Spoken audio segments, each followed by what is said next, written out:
Well, hello, ladies and gentlemen, and friends of Elder Warrior Retreat. We have with us this evening, this early evening, Ernie Poulin, one of our retreat participants who served in the United States Air Force. And I'll let you listen to what Ernie says he did in the Air Force. Tell us, Ernie. Hey, Mike, thanks. Good old Air Force. Started in 1986. Joined up as just in the reserves, aircraft mechanic, actually. Worked on C-141s at Norton Air Force Base and went on many TDYs to the fun parts of the world, from Alaska to Antarctica, Kwajalein to Diego Garcia, where you wonderful Marines like to get picked up, maybe Thank you. not dropped off. Yeah, yeah.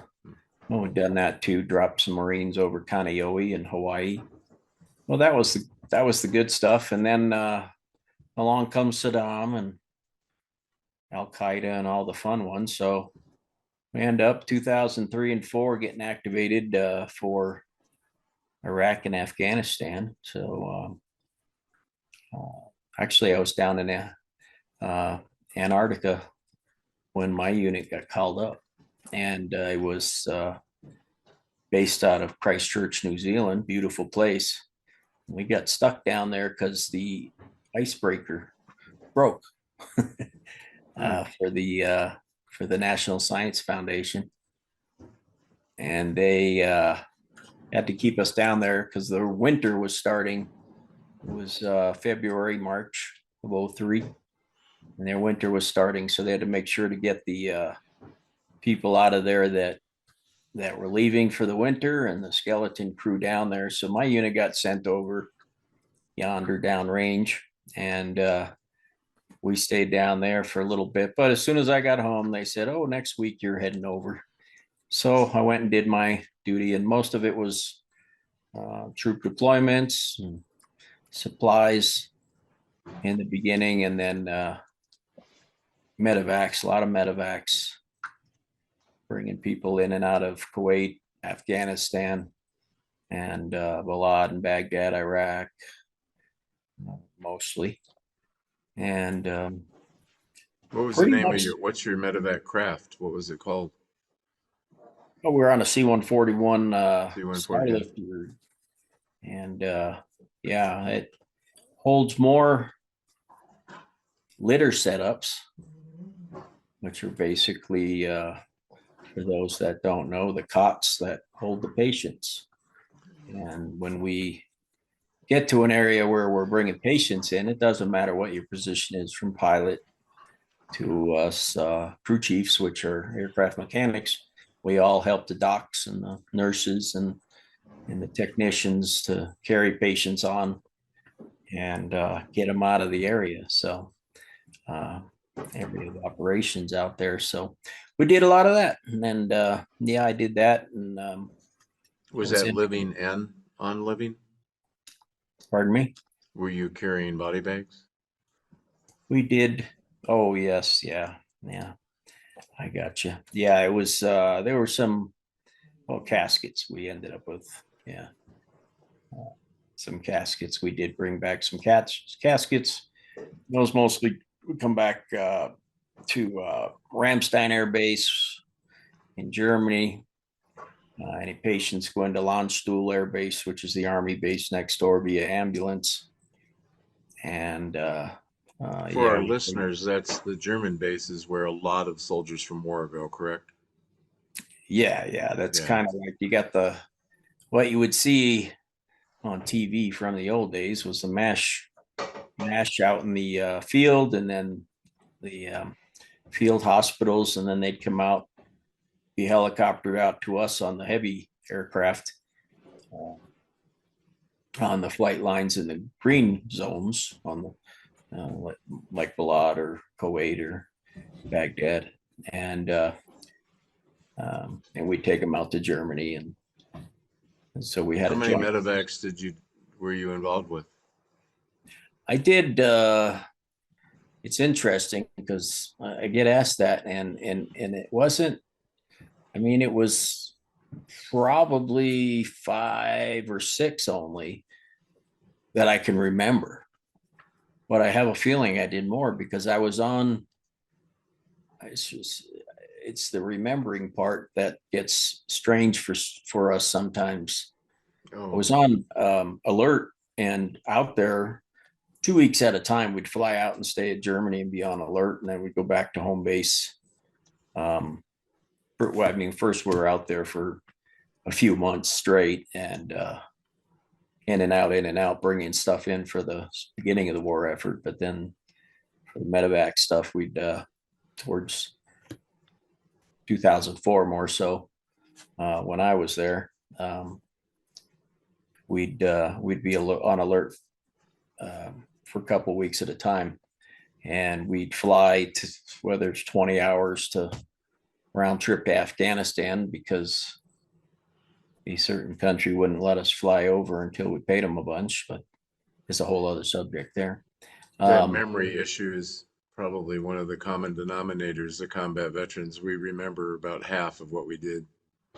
yeah, And yeah, it's strange. I think about, some of the missions and I'm like, I know I did more than that, but I can only think about some, and some are just pieces of it, the real shocking stuff. And I know I just did my job on the rest. It was just, you just do it, but it's things you think about. And so, yeah, we did that. And yeah, you do your job while you're there. You come back and kind of when it affects you more.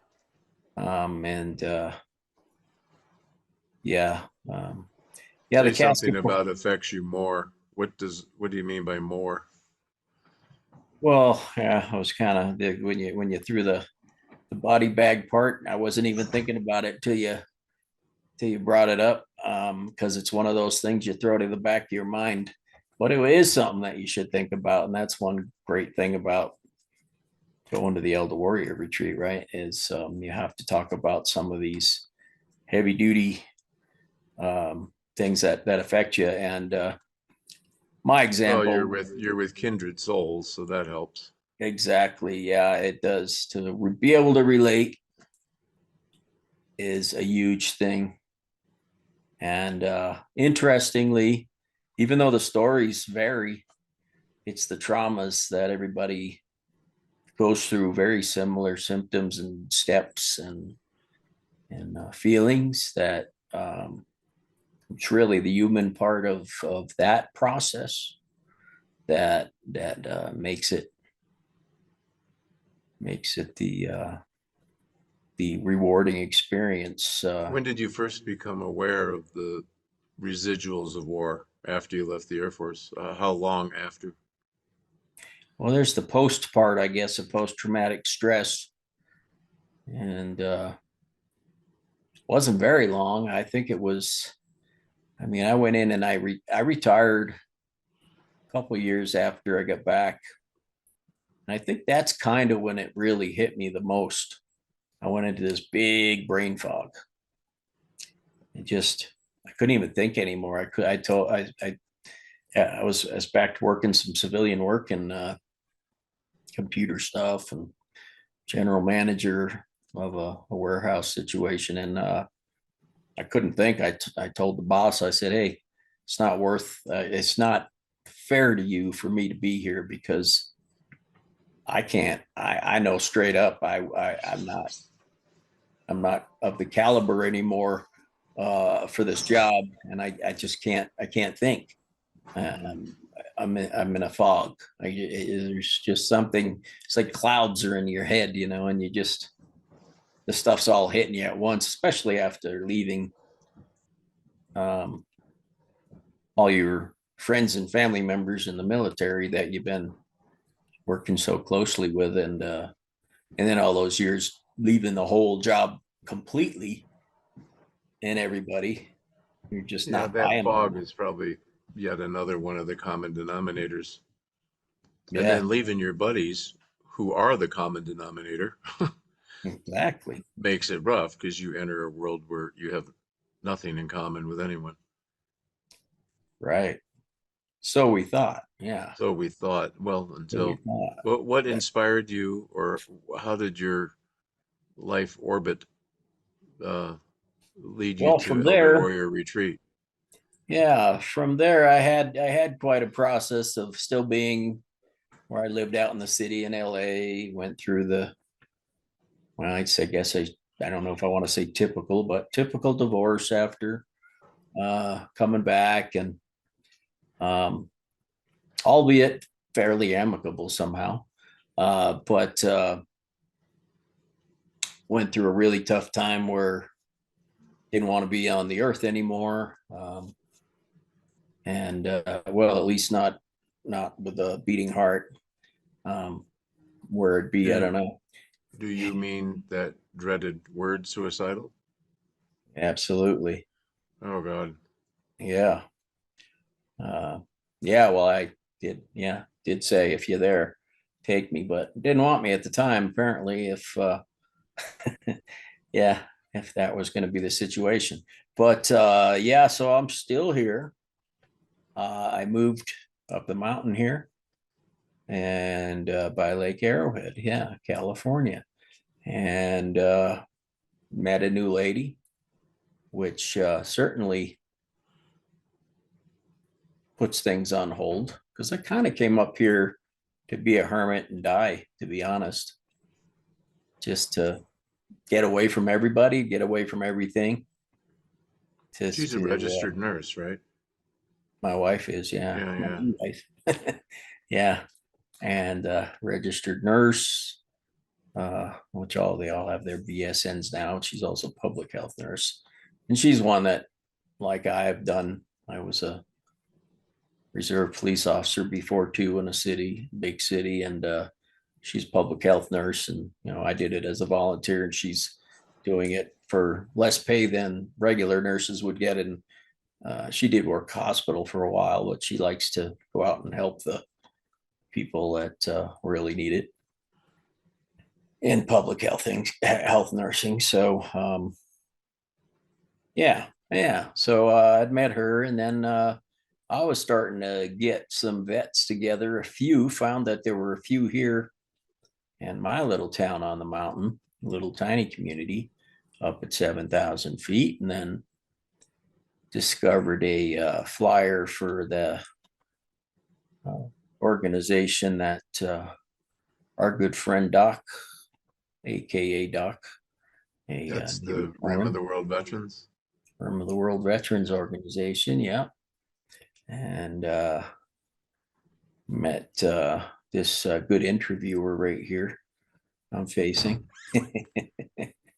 who who also was making it aware at a meeting and about this, and I looked into it, and I says, you know what? I guess, I actually gave some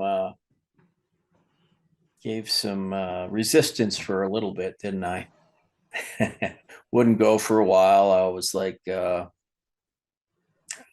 one thing I was I admit I was a little worried about that this was going to be some big religious retreat, and not that there's anything bad about that. I like the fact that anybody that goes and does anything good that's good for other people, and they want to help other people and themselves. It's all great, whatever it be. But I wasn't ready to do anything that's going to be saying, oh, if you believe this, it's going to be there. If you believe that, it's going to be okay. So And you did discover that was not true I about discovered the that was retreat. Yeah. not true. Yeah, I Yeah. discovered that even though it may be on a property that is owned by a church, it's certainly not anything forced on you. In fact, it's just so interesting how they do present it. It was so refreshing. It's just such a different experience than any other retreat or um, event or group I've ever gone to, or therapy I've ever gone to, because they do go into that. Hey, if you hear the word God, for example, it can be whatever you want it to be. It could be the good within you. It could be uh, could be Abraham. It could be Jesus. It could be Allah. It could be whatever, you know. And I thought that was really cool. And then the fact that some civilians go to this was another big factor to resist going to it, because many of us do resist being around civilians. We just don't feel that we can relate. But interestingly, you'd find that it does quite, it opens your eyes to the fact that there are many people, like I was saying, with the different experiences in wartime, and veterans, civilians have various traumas. Doesn't matter what it is, from a car accident to losing somebody, or trauma as a child, which many people have, which most of us can even relate to, or many of us. So there are ways that you find that you will relate to the civilians far more than you think. Um, and it's just extremely rewarding. And they to you. And they So to that you, and they don't it's good to necessarily hear, because one of realize their that. functions is to collapse that disconnect between civilians and combat veterans. Right, In right. fact, And um isn't that one of the quilts of valor that they give on the mountain behind you? oh yeah, Yeah, yeah, that's beautiful, awesome, awesome. I don't even, it's something that a symbol that's given to members of the military by a Quilt of Valor organization. Yeah, then it's a thank you. And people that get together and make these quilts. I mean, mine's a gorgeous one, red, white, and blue. It's got a big thank you on it, although you can't read it because it's nicely folded up. But I got it displayed on one of those nice ladders of library ladders. Um, yeah, they're given out free, and it's just a really nice um, symbol and a thank you from Quilts of Valor. Yeah. well, I know from the other retreatants you were quite a contribution to the retreat, in every way, just yourself and being yourself, that is, and being pretty transparent in every possible way. So, what was your um, what was your takeaway? What did you? It's 4 day retreat, so there's a lot going on there. So, what was your overall takeaway? Um, uh, it, many things really, or at least several. It was gratitude that people helped us by allowing us to go to this, because at the time I went, I couldn't afford it, and someone gave me a scholarship to go. That was incredible. We got fed, and we were given nice rooms right there on the property. And Yeah, they um, work hard at the philanthropy. The yeah, in the 7 years of Elder Warrior, no veteran has ever had to pay. that's awesome, because yeah, I mean, if I can, I would. And maybe next time I'd be able to chip in myself. Doing better now, probably thanks to that. And so the gratitude is awesome, and the discovery that I can relate to civilians. And I think one of the really neat things was seeing civilians realize that we can relate to them and they can relate to us, and that I mean, everybody there was in some form of a combat zone. I mean, heck, I felt very welcome, and I didn't know that I belonged, because I was an aircraft mechanic, and I helped carry people that were wounded and saw a lot of carnage, but I wasn't actually out there, stomping boots and shooting people. Um, and As they say, as cliche as it sounds, it does take a team. Your right, your collection, your retreat, the collection of the retreatants was clearly one of the more unique on both sides, the veteran side and the civilians, yeah. and having some officers. How did you feel about having officers there? Did it keep you from, uh, did you feel bonded with them in any way, or Well, did it? I think that helped us, um, and with what we're doing up the rim vets and the rim of the world veterans too is, and not to concentrate on that, but I'm just saying it helped us have another goal or a direction, because I felt that everybody acted as though they're brothers and sisters, and there isn't any rank. We all had trauma, and everybody was human or is human, and you'd be not human if you didn't feel something. Or maybe there's some of these people out there that need to be the killing machines. I mean, we probably need for some of these missions, but uh, for the most part, it's I haven't seen much of that myself. It's everybody's human, and we're all pretty much equals. We're all family. We're all brothers and sisters, and it really brings that to light, and it helped that be something where I can continue to pay it forward and do the same That's thing with what we're that's doing well further said. up here. Only because I know Ryan can edit this out. We have 3 minutes left. Yeah, I see that. That's He why I can was tell. kind Oh, of you're seeing it. that's why I was You kind were of at the slowing you down. were at the retreat that Tony was at, right? The man who Yeah, passed. yeah. Yeah, he took everyone for a walk. Did he take you out for a walk just to get to know you, Tony, Tony Despert? we I think it was he who brought mentioned that the bears were outside, Oh, right. and I ran out with him to go see them, and I saw the deer. And it's a funny story with me that even up the mountain at 7,000 feet here, I haven't seen a bear in Southern California yet.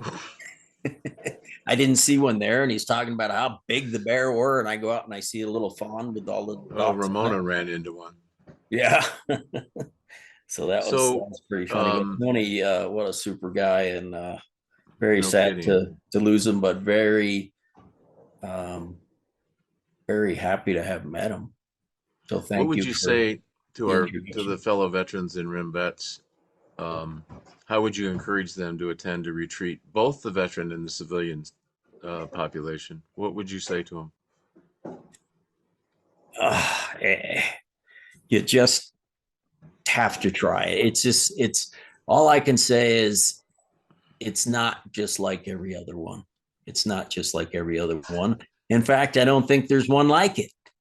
I don't think That's so either. that's the incredible part, that it's so different, and it's at such a different angle, that it's really prompted me to want to continue up here to do something, not to compete with anybody, but to work together more with everybody, and not Well, just the that veterans. may occur one day Well, we're doing it. I think we're with the helping Rim of and the doing World it, veterans. and the thanks goes out to Father Mike and Pete, social worker Pete, and I love it that it's Father Mike and Jewish social worker Pete, and and a whole conglomerate of different faiths or not, and it doesn't matter. There's no political discussion. That doesn't matter. It just matters what we experienced in this world of trauma and how that affects us. And I think, and that includes human beings, not just veterans, just civilians. You don't have to hate civilians. You don't have to hate veterans.